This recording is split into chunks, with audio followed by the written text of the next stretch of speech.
Ahojte, vítam vás pri ďalšom videu. Dneska to bude znovu stretnutie prírody a histórie. Ideme preskúmať kalamárku pri Detve.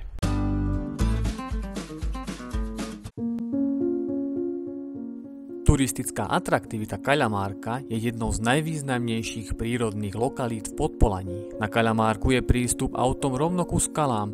Pre turistov je tu aj peší chodník, ktorý je nenáročný a má dĺžku približne 2 km. Pre horolezcov ponúka toto andezitové bralo dva sektory na lezenie, a to horné skaly na zadnej Kaľamárke a dolné skaly na prednej Kaľamárke. Na prednej Kaľamárke sa nachádza viac ako 200 lezeckých ciest. Po preskúmaní prednej Kaľamárky si ideme pozrieť zadnú Kaľamárku, kde sa nachádza archeologická lokalita. To, čo vás v tejto lokalite očarí, je extrémne členitý reliéf, ktorý má za sebou už dlhú horolezeckú tradíciu.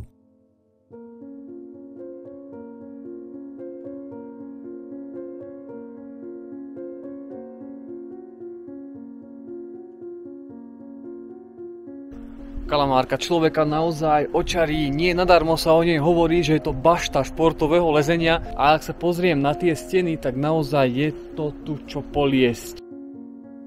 Je známe, že Kaľamárka priťahovala pozornosť človeka už v praveku, nakoľko sa tu nachádza praveké hradisko.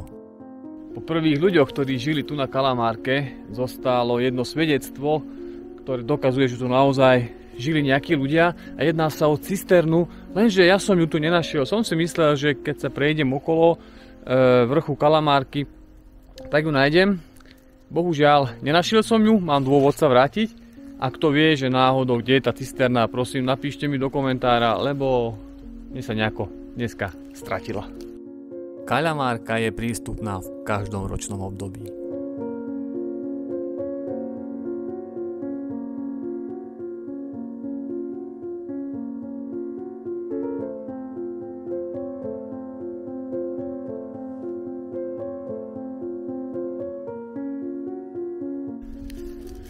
Kaľamárka nie je len pre skalolezcov, ale aj pre takých jednoduchých turistov ako som ja. Takže každého pozývam na Kaľamárku a nech si prídete pozrieť aj poľanu, nakoľko je to krásna divočina, kde nestretnete veľa turistov. Okrem Kaľamárky tu je veľa lescov.